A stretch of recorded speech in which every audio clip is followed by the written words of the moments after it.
Hey everyone, Ninja Cat here, and this is a short little story game called Cloud Climber. I have played it before, it's pretty easy, but the story, oh my gosh, the story, it's good. Anyway, let's see how this goes.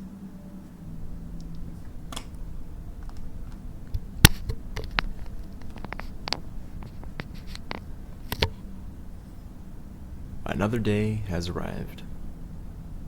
I'd best get my water before going to work. Okay, here's the deal. I am going to take a break over the weekend, so you're not going to see any videos right then. But you will see... Okay, I'm going to read this. Stan Diary, page 1489. That's a lot of pages. I may need to get to the neighboring tower in the future, but I know the other builders keep the entrance to the bridge locked. I saw a key on the table at the top of our tower a few weeks ago before I went to get more building supplies. I haven't been up there in a few days, so I'll need to check if it unlocks the bridge door. If the other workers ever become vacant, I might need to get across, so I'll have to keep this in mind.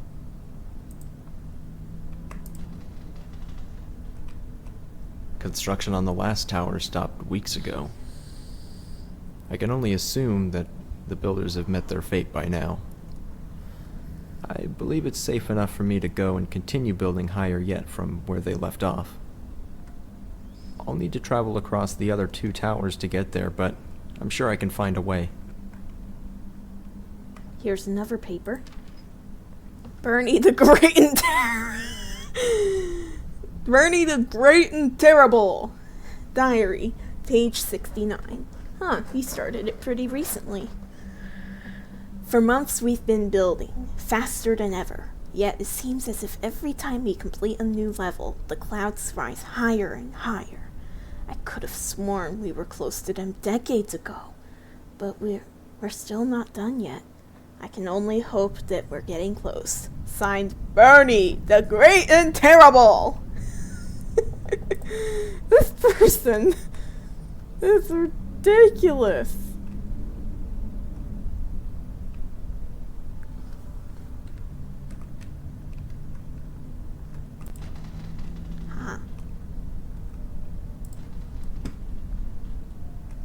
Here's another one. Joey Diary, page 420.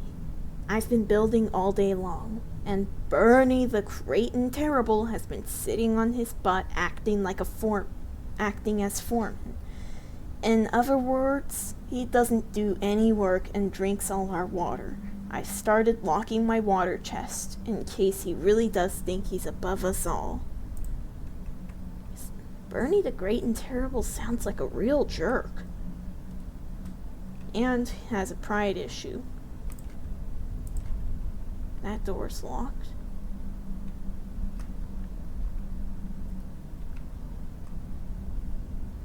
Key.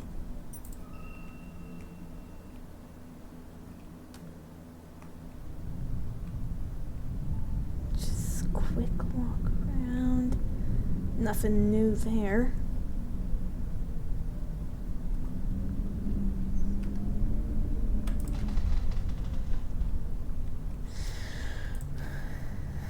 Edna Diary, page 36. I can't believe today is the 100th anniversary of our tower. I know others have been building much longer, and now I wish our grandparents had taken this whole thing more seriously. 100 years ago, they decided things were getting dangerous, but why didn't they see the problem 200 years ago, or even longer? I'm still glad they started building, but I wish we had seen this coming. It's been quite some time since I was on the second tower. I haven't crossed this bridge since the builders became greedy and took the supplies that were meant to come to our tower. Just like all the other towers, its inhabitants quickly grew desperate and aggressive. Now it stands empty. Kyle Diary, page 45. I guess I knew this day would come, but I didn't expect it to come this soon. Yesterday we started extreme rationing of our water. A few days back, we stopped getting supplies from the ground crew on our lift. We can only assume that they stolen the supplies for themselves, ran out of water and food sources, or simply died. If we don't get into the clouds soon, we might need to see if we can get some from one of the neighboring towers.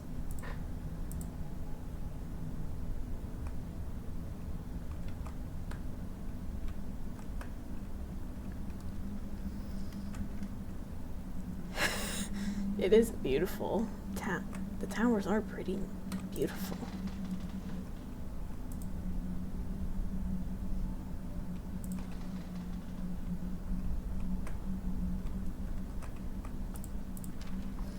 Bertha Diary, page 9825. She's done this for way longer than this guy. Dear Diary, wouldn't it be ironic if it rained now after decades of building? Now would be the perfect time, since we've started rationing our supplies more. But I have a good feeling about things. I know I've never seen rain myself, but grandmother always told me how wonderful it felt. It would be so surreal to be on the ground and see water for miles instead of desert and wasteland. I'm sure it will rain someday. We just need to survive until then.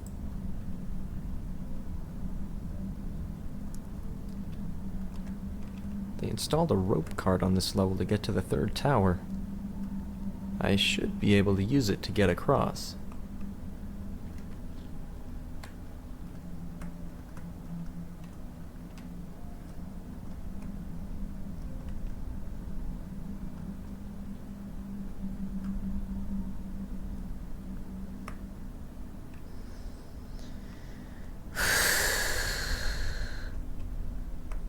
Here's one. Kyle Diary, page 46. I tried to be reasonable. I tried to talk with them. But those greedy little scumbags on Tower 1 don't want to share their supplies with us. I'm not going to die miles above the ground, drying up like a raisin, while other people watch. I'm going over there tonight to take everything I need so I can last long enough to watch everyone else die. Wow, this guy has problems. But then again, desperation does a lot. Humans can be horrible when they're desperate. Or when they're not desperate, but I'm pretty sure the guy was much nicer before this whole thing.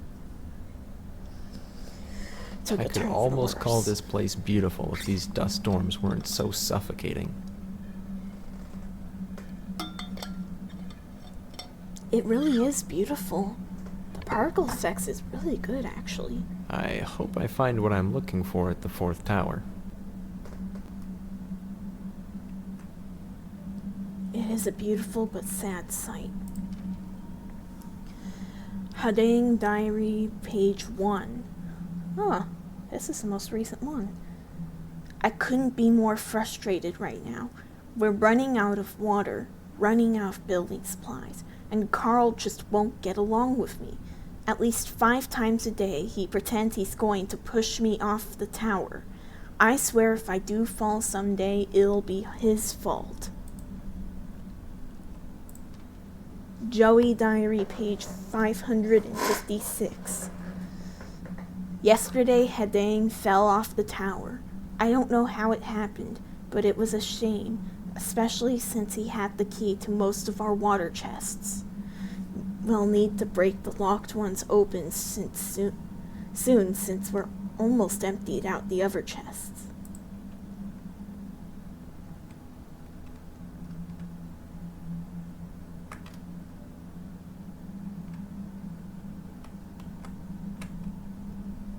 And, my keys got stuck. Wow, this is beautiful yet sad.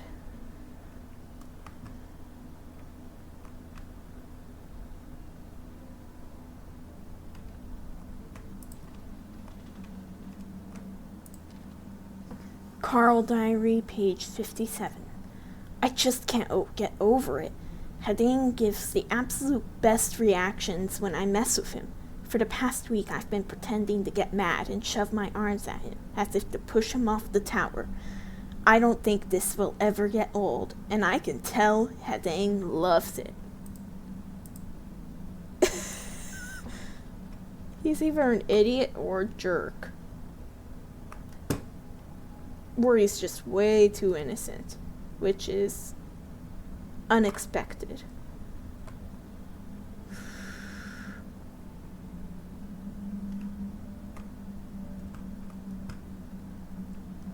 Why is my keyboard being weird? Looks like I'll need to fix this bridge.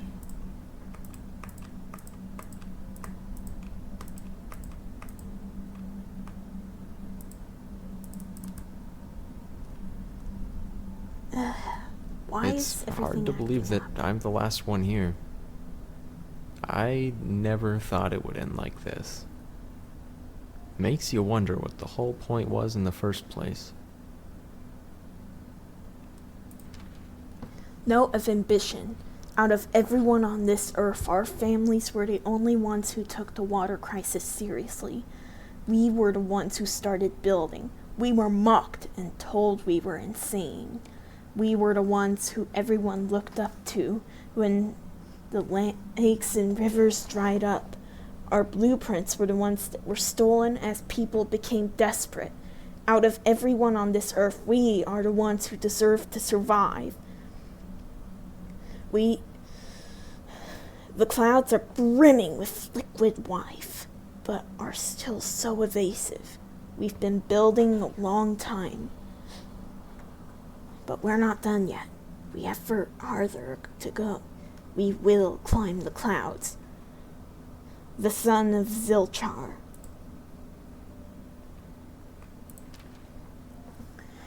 Dewey Diary, page 490.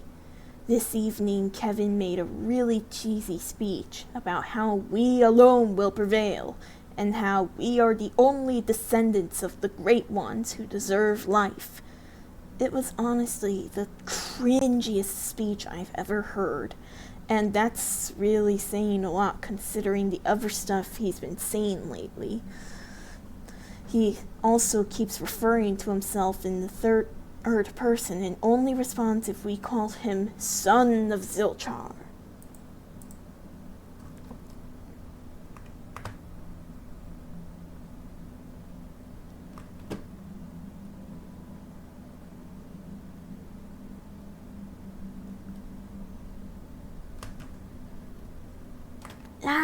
Why is suddenly everything not working? I hope it isn't still like this for the I Am Fish episode that's coming up. Oh my gosh.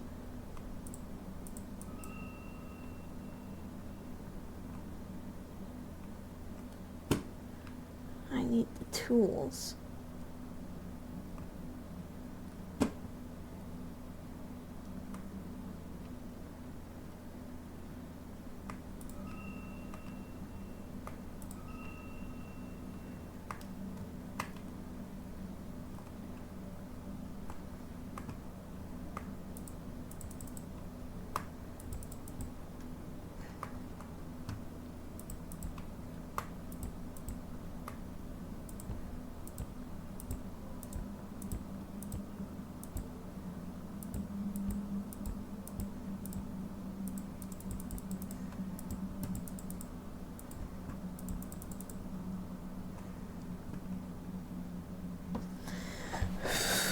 This place really is beautiful, even with the dust storms.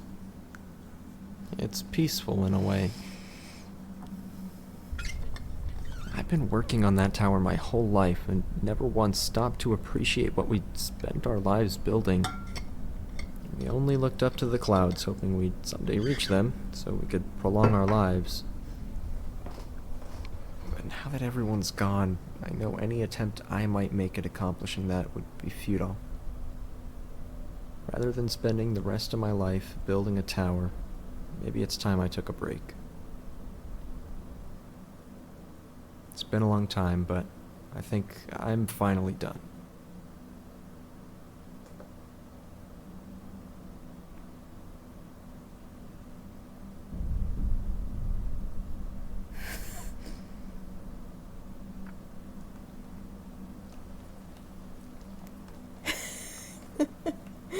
Extraordinary.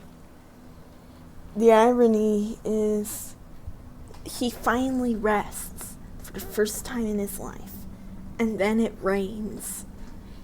It's a beautiful form of irony. Thank you all for watching. Please like and subscribe. And why is this being so... I'll see you all next time. Bye.